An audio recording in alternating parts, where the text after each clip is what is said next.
Selamat datang kembali di Aduh, bentar ya. Oke, selamat datang kembali di podcast Biar Lega bersama saya Gilang Baskara. Podcast yang tayang setiap hari Kamis harusnya dan mengeluarkan isi kepala saya biar lega. Hari ini untuk edisi Kamis 17 Desember 2020, 2 minggu lagi menuju 2021. Ya 2 minggu atau 3 minggu lagi ya? Ya 2 minggu kayaknya.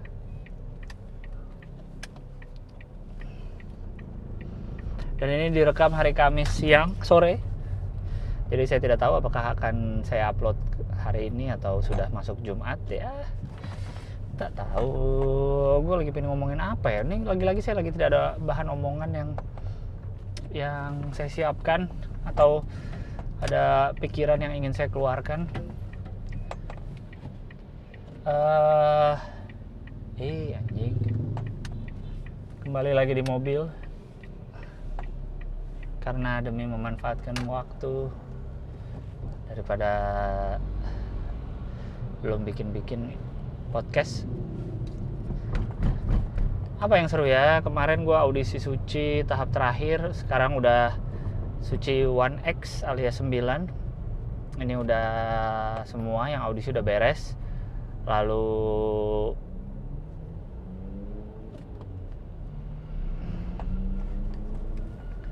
udah dipilih finalis-finalisnya.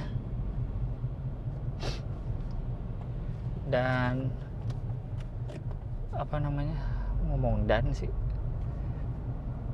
kemarin gue audisi, berarti total gue ikut di kota yang offline-nya gue ikut di Makassar, Semarang, Bandung, Banjarmasin.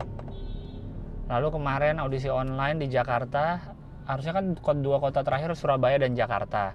Karena pandemi dan segala macam akhirnya berubah jadi audisi online. Udah mundur audisi akhirnya terjadi juga kemarin Desember 12 dan 5 Desember ya kalau nggak salah. Yang pertama jadi audisi Indonesia bagian timur. Yang kedua audisi Indonesia bagian barat. Kepilih berapa ya total ya? 12 ya, 13 nggak tahu lah. Lihat sendiri di akunnya Suci Kompas TV. Ya seperti biasalah audisi online. Cuma nggak tahu ya, mungkin karena online effortnya lebih banyak dan emang udah harus orang-orang yang tahu. Jadi yang aneh-aneh bangetnya kan setiap audisi suka banyak tuh yang aneh-aneh banget. Itu sedikit sekali. Bahkan gue kayaknya cuma nemuin 1 kali di hari pertama. Karena kalau audisi offline kan bisa aja ada orang lagi iseng lewat tempat venue audisi, lah tuh ada apa nih rame-rame orang ngantri ikutan gitu. Akhirnya muncul yang aneh-aneh dan yang tidak bisa stand up. Kalau yang materinya masih materinya belum stand up tapi maksudnya masih kayak ngerasa ngejokes, gue punya jokes ini lucu nih, bawain nah kayak gitu ada lumayan banyak. Tapi kalau yang beneran aneh banget cuma 1 lah seingat gue kemarin. Sisanya yang memang udah bisa, udah paham, walaupun yang belum lucunya masih lumayan banyak. Kayak gitulah. Kalau ada yang mau nanya gue yang waktu kemarin gue juriin kenapa nggak keterima, gue nggak tahu. Kemungkinan besarnya Anda belum lucu aja gitu. Ya mungkin lu ngerti setup punchline, iya tapi kan pakai teknik. Iya, lu mau pakai teknik, lu mau main bola, lu pakai teknik, ngerti teknik nendang pisang, pakai punggung kaki apa, tapi kalau pas prakteknya nggak berhasil ya sama aja kan, percuma teknik.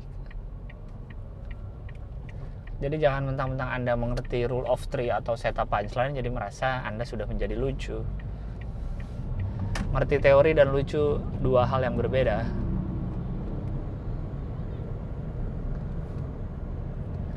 Karena ya butuh sensitivitas komedi itu yang bisa diasah dengan seiring berjalannya waktu, dengan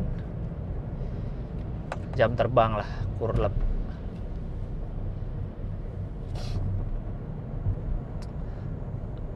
Kemarin gue baru ngisi juga sama Mo Sidik, bahas soal komedi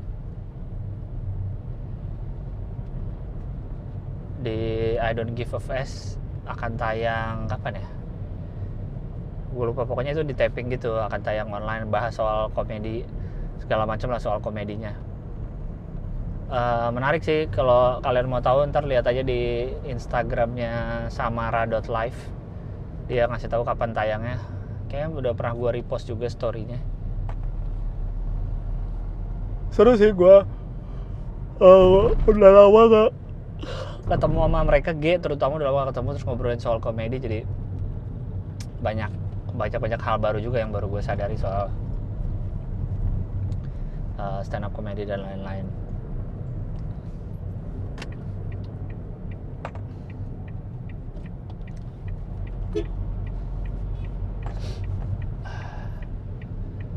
Terus walaupun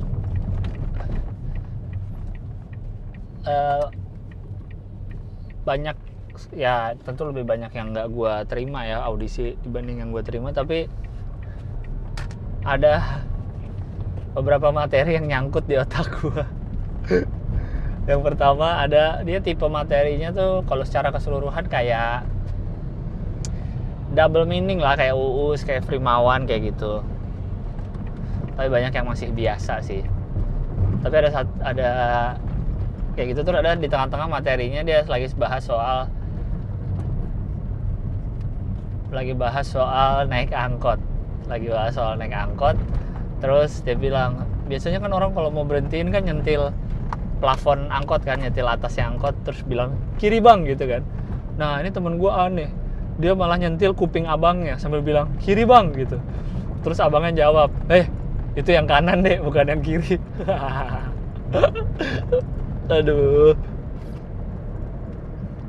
lucu sih, tapi lucunya itu doang.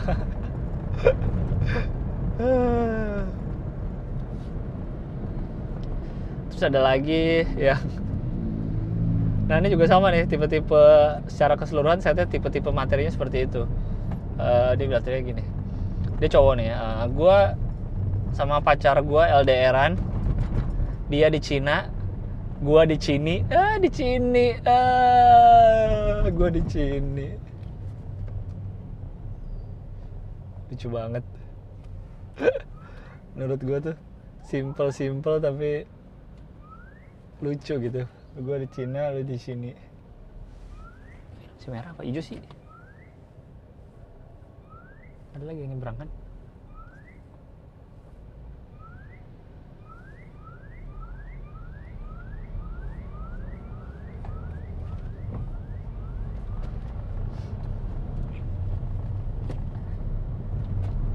Gue lupa mereka dari mana asalnya, tapi ya itulah, udah di Cina, gue di sini. Nih busa clip on mic gue hilang.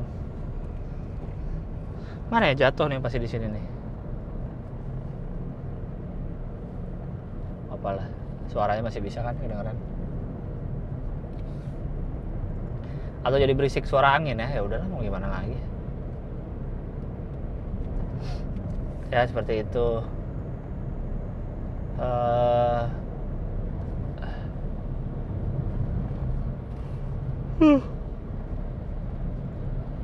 Gue nih sekarang lagi OTW mau taping podcast Beriziknya Awe sama Randika Jamil di Noise. Jadi sambil OTW ke sana gue bikin podcast juga. Gila, gue emang podcaster bro, ngaco sih, kayak konten kreator banget gitu, beraktivitas, membuat sesuatu, nggak bisa diem, produktif, selalu bergerak, mantep abis.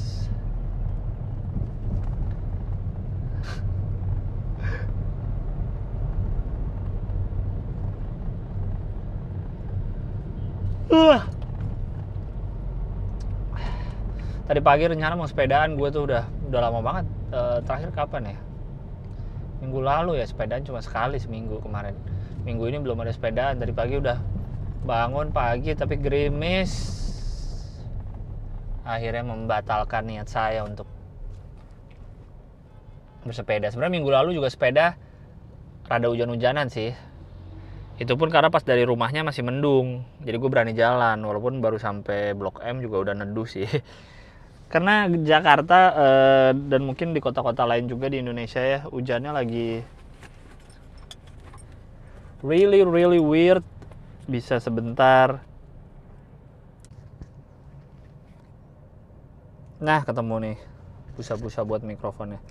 Ya bisa sebentar hujan, terus reda.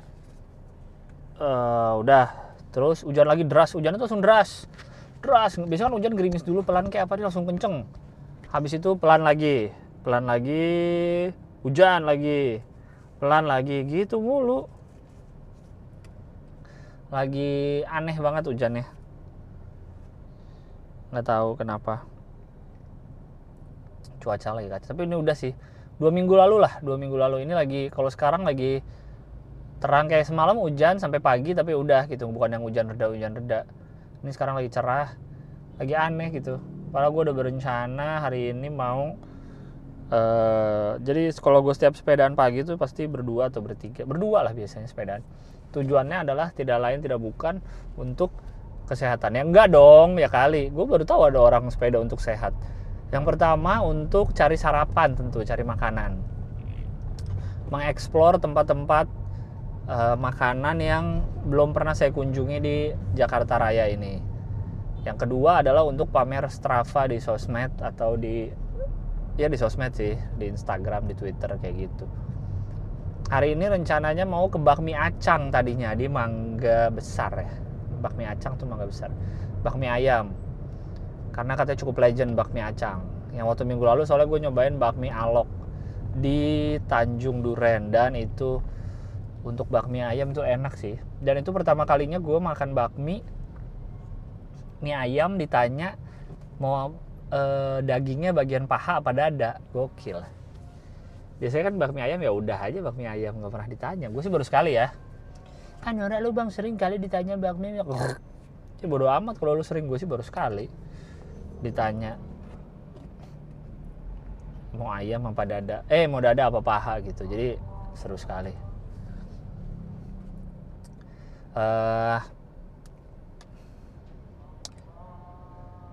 Terus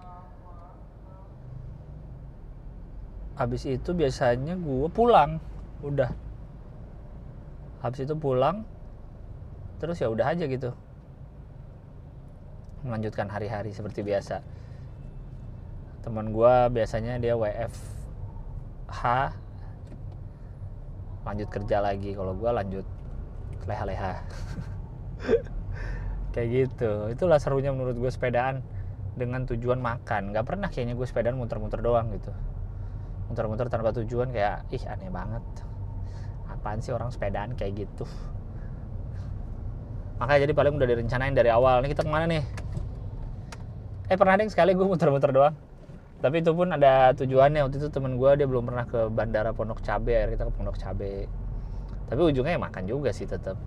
Tapi kalau lebih sering lagi, gue emang tujuan utamanya adalah tempat makan, itu lebih sering. Jadi langsung kemana nih kita nih, ke tempat makan apa nih yang akan kita tuju, kayak gitu. Itu sudah menjadi tujuan utamanya. Mobil Katro udah merah maju, dasar LCGC. Sorry pemilik mobil LCGC, tapi kebanyakan LCGC Katro. Kayaknya kalau ngeliat pengendara yang gelagatnya di jalan raya Katro tuh antara mobil murah banget atau mobil mahal banget. There is no in between kayaknya. Enggak ada yang mobil mahal banget. Ya contohnya mobil-mobil pejabat itu kan Katro juga tuh kadang-kadang jalan. Ya walaupun mereka pakai 4Rider deh, ya udah deh, nggak gua anggap Katro deh kalau lu nggak mau disebut Katro. 500 juta ke atas lah yang kadang-kadang Katro tuh, Fortuner, Innova tuh suka rada ugal-ugalan tuh. Atau yang murah-murah banget, Sigra, Calia, Agya tuh suka pada Katro juga tuh nyetirnya tuh. Teuing gitu ya. Tadi gue lagi ngomongin apa, kan lagi ngomongin bakmi tadi. Nah iya, terus katanya bakmi Acang, kalau menurut teman gue yang cukup mengerti kuliner, bakmi Acang ini yang paling legend. Bakmi Acang punya anaknya itu yang bikin bakmi Alok katanya, yang di Tanjung Duren. Jadi mereka sebenarnya bapak anak, tapi untuk urusan mie beda nama, tidak memakai nama Alok, Acang juga. Nah ini gue penasaran nih bakmi Acang nih.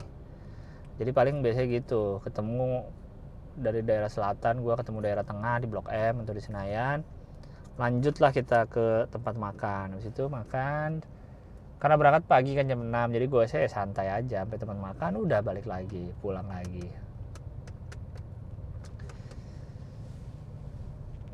Kayak waktu itu gue pernah sepedaan ke sarapan di daerah Pluit, PIK apa Pluit ya? Pluit. Ke daerah Pluit aja ya.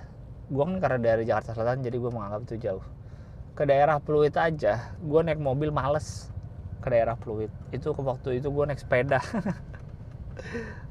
Tapi enaknya itu sih, mengeksplor tempat-tempat baru, tidak takut nyasar, merasakan angin. Kayak kemarin tuh minggu lalu pas hujan-hujanan tuh emang enak banget, cerah anginnya. Cuma pas hujan aja nggak asik. Pulang udah kos kaki ngerembes aja ke sepatu, udah bau.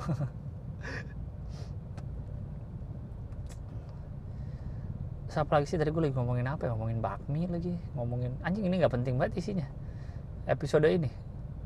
Walaupun tidak pernah ada yang penting sih isi dari episode podcast biar lega, tapi ini saya merasa ini tidak ada isinya.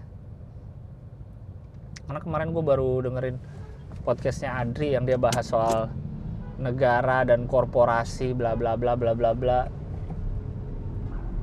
Wah, membuka pikiran banget. Sementara podcast gue apa isinya?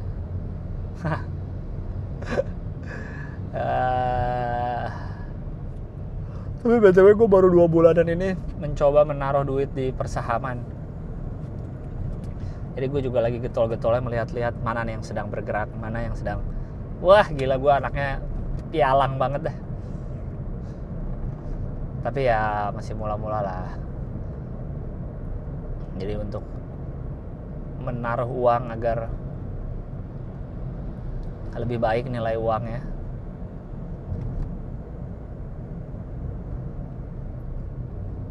saya mencoba bermain di saham individu. Karena sebelumnya sudah reksadana sudah pernah, cuman ini lebih seru sih. Serunya ya karena ngelihat kadang merah, kadang hijau gitu kan, kadang naik, kadang turun saham kita. Terus ngelihat perusahaan-perusahaan apa yang lagi bagus. Terus kayak anjing nih, gue perusahaan gede ini gue punya sahamnya loh, gokil banget gue, walaupun cuma punya 1 lot atau 2 lot, tapi kan ngerasa anjing gue punya saham nih, barang yang gue pakai nih gue punya sahamnya. Gara-gara kebanyakan denger podcastnya Radit yang gue punya baru dua di 2 tempat, yaitu yang pertama BCA, yang satu Telkom. Nggak usah kayak Radit lah. Kalau Radit kan dia nggak mau nyebutin dia masang saham di mana, karena kan Radit sangat influensial. Kalau aing mah nyebut apa juga nggak akan ngaruh gitu. Jadi gue baru BCA sama Telkom, yang karena kayak kata Radit juga, saham blue chip, yang saham biasa aja lah, terus sama yang dimulai dengan yang kita pakai produknya gitu. Ya udah, gue punya bank BCA, rekening di BCA, ya udah gue pakai itu. Walaupun gue udah banyak lihat-lihat juga, apalagi yang mau gue ini, apa sih berisik, orang masih merah anjing.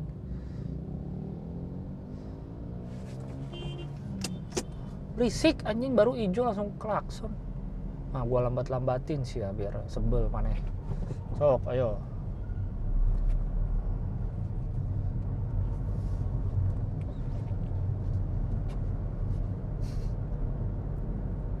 Kayak lama-lama podcast ini gue ubah namanya jadi podcast ngomel di jalan namanya. Karena seringnya gue sambil nyetir dan seringnya gue marah dengan keadaan Jakarta. Nggak deng. Ya kayak gitu, jadi gue baru mulai lah. Kalau reksadana tuh gue udah mulai 3-4 tahun lalu kalau nggak salah deh. Mulai pertamanya ya. Tapi habisnya udah nggak ada juga, udah kosong reksadana gue, karena gue pakai uangnya, udah kepake lah uangnya waktu itu, hasil tabungan gue bertahun-tahun itu. Jadi udah hitungannya masih ada, tapi masih dikit banget lah reksadana gue. Ya saham gue juga masih dikit sih, cuma kan baru mau dimulai ini perjalanan. Ya semoga tidak salah. Tapi gue ya juga bukan trader, gue belum berani karena gue tidak serajin itu baca ini mana yang oke, mana saham yang oke, mana yang ini, mana yang ini. Kalau trader kan gitu kan, tiap hari harus melihat naik turunnya pergerakan saham dan lain-lain gitu. Gue enggak lah, gue niat gue untuk jangka panjang, untuk mengamankan duit gue, untuk menambah aset, untuk menahan diri biar di rekening yang bank biasa tidak usah banyak-banyak, biar tidak banyak membeli barang-barang duniawi. Biarkan ini untuk menambah aset-aset saja. Wah, keren banget tuh. Warren Buffett gue, bro. Hati-hati loh sama gue loh. Gue investor gue. Dasar orang ilmunya baru dikit, emang bacotnya paling banyak. Ini contohnya gue nih. Baru main saham 2 bulan, 3 bulan. Paling sotoy. Dah. Nanti saya lanjutkan lagi ya untuk baca-baca emailnya. Terima kasih banyak. Saya juga udah mau sampai sih sebenarnya ini. Sama ntar malam mau nonton show-nya si kocak Batak Boris Bokir. Sampai jumpa di sesi baca email. Oke, lanjut lagi podcastnya. Dan tentu saja ini akan telat tayangnya karena ini aja udah hari Jumat jam 7 malam. Oke, lanjut di sesi baca email. Wait.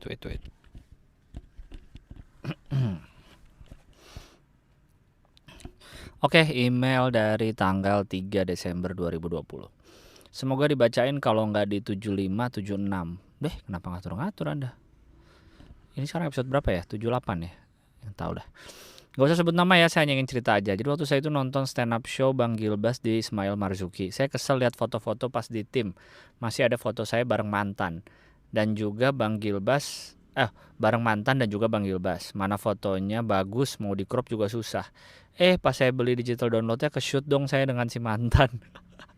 Ya gak apa-apa lah. Covid cepat pulih, semoga bisa buat stand up show lagi sehat terus supaya imun bagus, amin. Terima kasih ya. Jadi show gue ada kenangannya gitu buat lo. 2020 terkutuk, nama email jangan disebut. Mau curhat aja bang, 2020 banyak kejadian sedih kan ya bang, atau minimal kejadian yang malesin lah. Kayak Covid atau orang-orang pada meninggal, dari yang terkenal sampai yang enggak. Dan banyak merasa 2020 itu menyedihkan, aneh dan malesin. Tapi gue gak ngerasain itu bang. Karena emang masih enjoy aja sebenarnya. Hal-hal yang kata orang aneh atau menyedihkan masih bisa dihandle. Sampai beberapa hari yang lalu bokap cerita sebuah kejadian yang ditutupi sama bokap. Yaitu bokap sempat merasa gak enak banget badannya, entah sampai pingsan atau gimana, doi gak cerita detail. Tapi kesimpulannya doi ada potensi gagal jantung. Dan kemarin itu yang doi indikasi gagal jantung ringan. Dan doi disarankan pasang ring. Sebenarnya doi gak mau cerita karena takut gue dan adik-adik jadi parnoan dan jadi baik sama doi karena takut aja.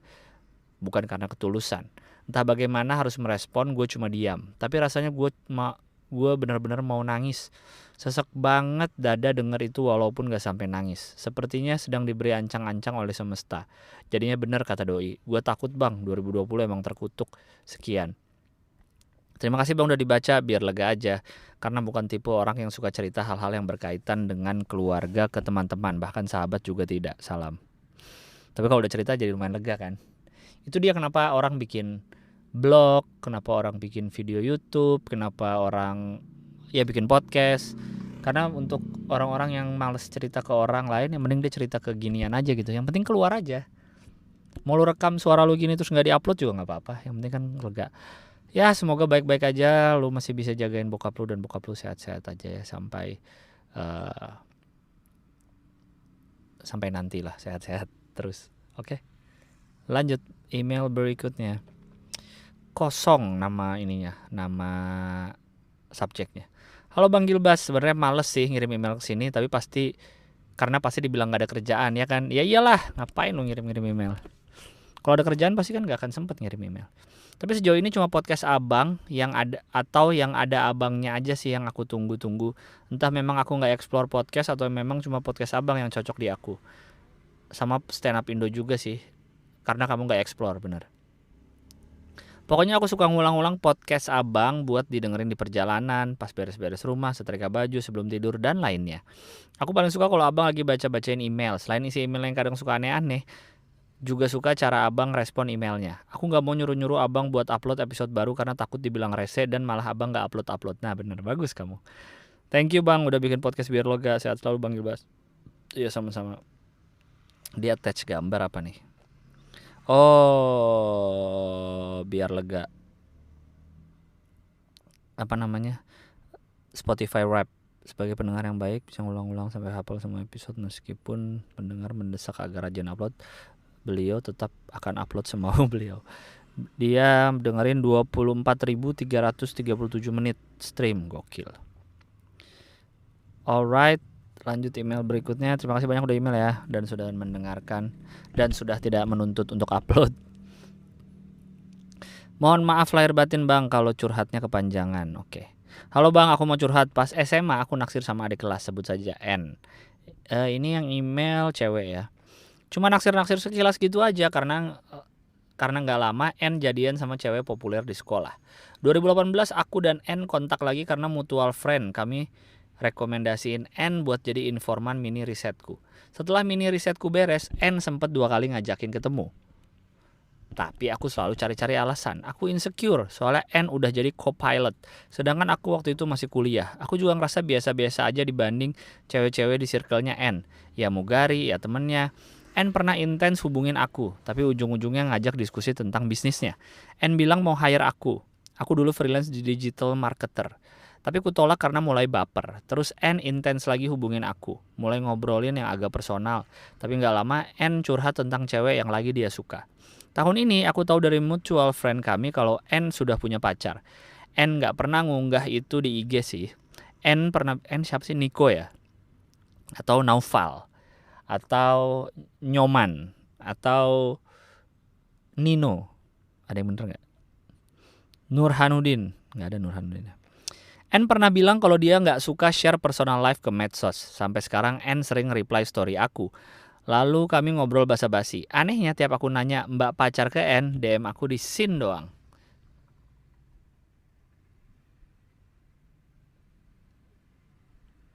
Menurut Bang Gilang, aku harus gimana ya ke N?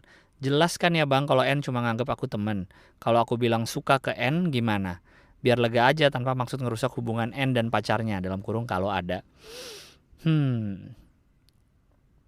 Gimana ya?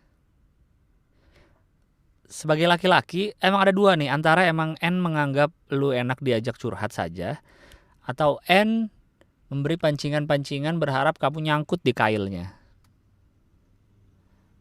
Ya bingung juga sih. Tapi kayaknya lebih mirip, lebih kemungkinan terbesarnya adalah kalau dia hanya menganggap lu asik diajak curhat sih. Ya nggak tahu deh. Makasih Bang Gilang udah bacain curhatan aku yang panjang banget ini. Semoga Bang Gilang sukses, sehat, dan bahagia selalu. Ya begitulah. Kayaknya iya sih dia.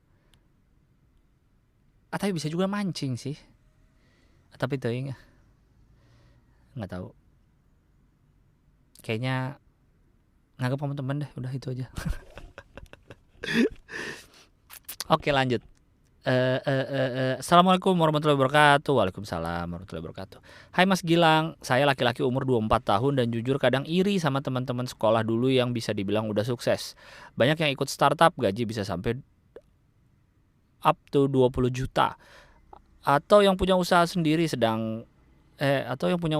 nyentuh omset ratusan juta. Sedangkan saya dari awal udah terjebak dalam stigma keluarga kalau lulus itu sebisa mungkin jadi PNS atau BUMN. Dan ya, begitu lulus saya diterima di salah satu BUMN pertambangan. Antam ya. Kerja udah hampir 3 tahun dan cuma punya uang cash sekitar 50 juta di rekening. Aset cuma motor 1, itu pun kalau dianggap aset. Dan sedikit lot saham plus reksadana. Rumah mobil belum punya, mau coba buat usaha juga ragu-ragu karena banyak perhitungan. Kalau join buat usaha bareng orang juga sayanya nggak punya teman. Dulu pas masih sekolah pernah ke psikolog katanya saya introvert. Padahal saya yakin kalau saya cuma ansos aja. Oke skip. Menurut Mas Gilang apa yang diperbaiki untuk saya bisa hidup lebih baik? Atau sayanya aja yang kurang bersyukur? Apakah ini yang disebut orang-orang quarter life crisis itu? Umur 24 iya bisa quarter life, tapi mungkin bisa juga disebut kurang bersyukur. Tapi kurang bersyukur itu menurut saya terjadi karena kamu lagi quarter life crisis. Jadi masih saat-saatnya kamu iri sama orang gitu. Karena kayaknya gue pernah cerita deh, gue juga dulu awal-awal lulus Suci ya, Suci 2. Gue juara 2 kan, juara 1 G, juara 3 Kemal. Oke deh kalau G kerjaannya atau lebih terkenal atau lebih banyak kerjaannya gitu dibanding gue nggak masalah karena dia juara 1. Tapi ini Kemal, si anjing itu kan lebih terkenal, jobnya kayaknya banyak, gue ngeliatin kayaknya mereka ngejob mulu, kok gue santai mulu ya nih di kosan di Bandung. Gitu gue mikirnya. Tapi lama kelamaan gue mikir, tapi gue bisa banyak waktu buat teman-teman. Gue bisa nonton film-film terbaru, gue update terus nonton di bioskop karena gue seneng nonton gitu ya. Gue bisa pacaran gitu banyak waktu, terus secara finansial gue merasa tidak berkekurangan, walaupun mungkin jobnya tidak sebanyak mereka berdua, tapi ya oke aja kok kehidupan finansial gue. Jadi jawaban gue yaitu kurang bersyukur, ditambah lu nyalain AC mobil lu ya, gerah ternyata lama-lama. Kenapa nih mobil nih? Kagak mau nyala lagi tadi. Which sepertinya akinya kayak udah mau. Tapi masa sih perasaan akinya belum lama. Ya itu. Kurang bersyukurnya karena lagi quarter life crisis menurut saya ya, begitu. Jadi memang agak rumit kehidupan dan itu tidak diajari di sekolahan.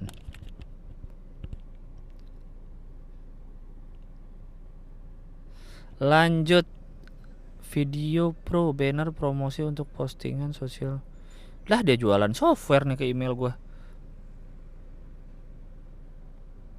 LPKN Training Center, Video Pro, banner promosi untuk postingan sosial media. Banner promosi untuk lu ngapain jualan sini, hapus lah. Oke lanjut. Nepotisme nama subjeknya. Halo Mas Gilang dan pendengar, aku fresh graduate psikologi dan baru lulus tengah tahun 2020 ini. Umur 22 dan baru 2 bulan kerja jadi HRD staff di salah satu hotel besar di Jogja. Mau cerita aja, berapa hari lalu aku sempat upload foto wisudaku di story WhatsApp dan tiba-tiba aku dapat ucapan selamat dari saudara-saudaraku dan beberapa dari mereka menawarkan posisi di tempat mereka kerja tanpa harus ikut seleksi atau seleksi cuma formalitas aja.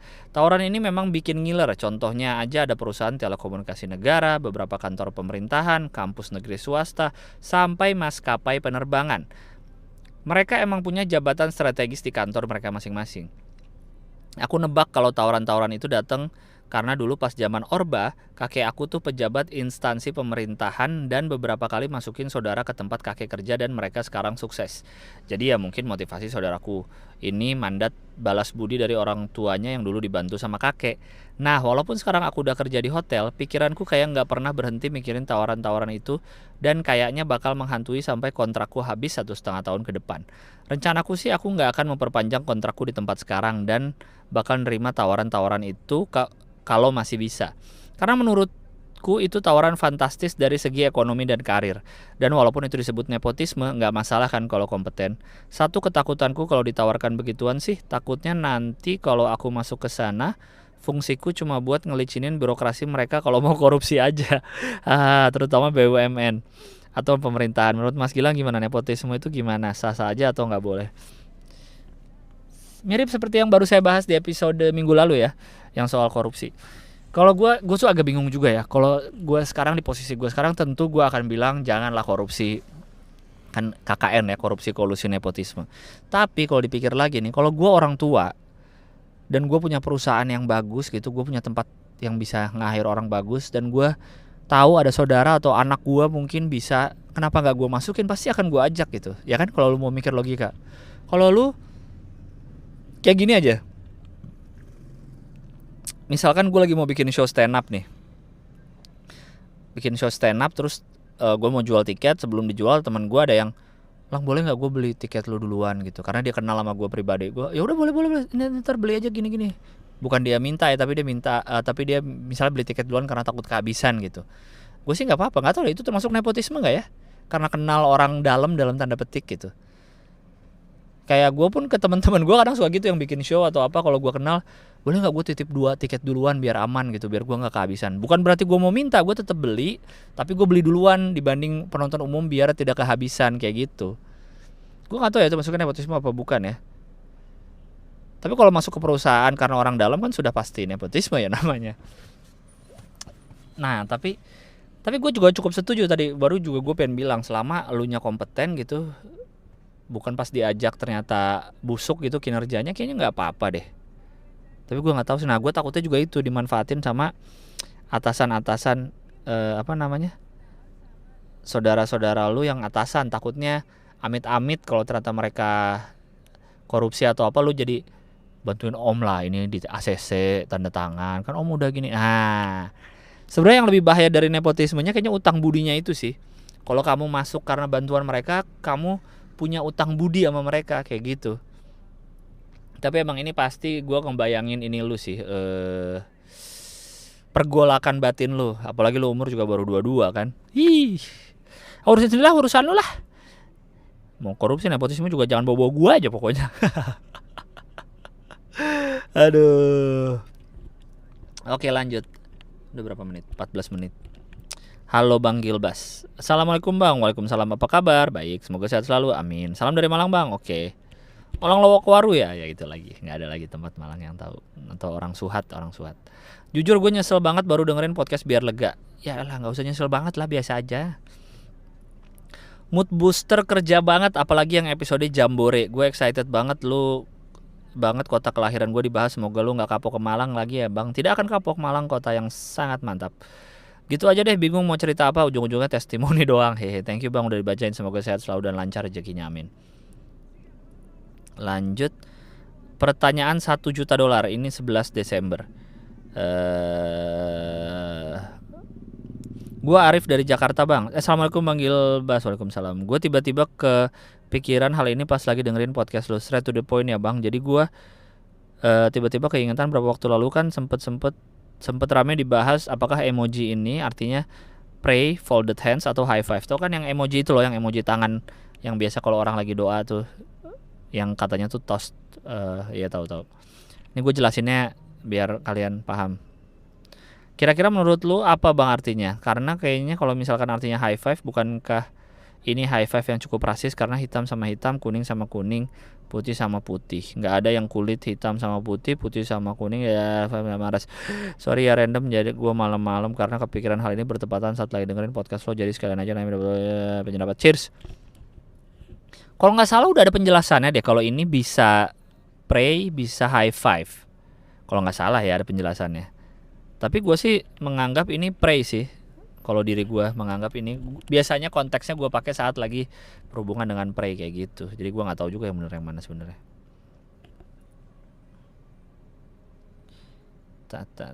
Ini email terakhir deh ya, 14 Desember.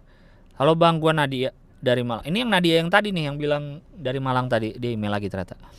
Halo Bang, gue Nadia dari Malang. Awal Desember gue udah email, cuma gak jelas banget. Dan sekarang gue pengen cerita aja. Awas ya kalau email lo gak jelas juga ini. Gue sekarang umur 22 tahun dan alhamdulillah kerja di tempat desain grafis. Dan di tempat kerja gue sekarang gue gak begitu cocok sama karyawan lain.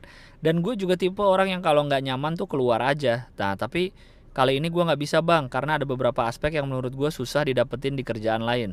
Jadinya gue di sini dateng nyalain komputer, pasang earphone, dengerin lagu atau podcast. Cuma gue ngerasa gak nyaman sama sekali dengan keadaan yang kayak gini. Menurut lu gue harus gimana Bang? Kayaknya ada mantra yang sudah lama tidak gue ucapkan di podcast ini, yaitu kalau suka lanjutin, kalau gak suka tinggalin. Ya gak? Tapi kalau emang lu gak bisa ninggalin karena ada aspek yang bikin lo nyaman sama kerjaan, ya mungkin gaji dan lain-lain, ya udahlah, nggak usah berteman. Kan lu punya teman di luar kan, jadi kan itu hanya kolega aja, hanya mitra kerja, bukan teman. Kan beda kan kolega dan teman. Teman ya teman aja yang di luar. Kalau ini emang cuma buat kerja aja gitu. Ya daripada lu ribet, kan lu yang kerja, lu butuh kerjaannya. Kan sayang banget karena orang lain malah kita yang jadi ribet. Makasih udah dibaca, syukur dikasih solusi, sehat selalu dan lancar rezekimu Bang, amin amin. Ya terima kasih. Udahlah ya, mau gua cepat upload, oke? Terima kasih banyak sudah mendengar episode ini. Sehat-sehat selalu, jaga kesehatan ya, jangan lengah, tetap jaga kesehatan. Sampai jumpa di episode berikutnya. Bye.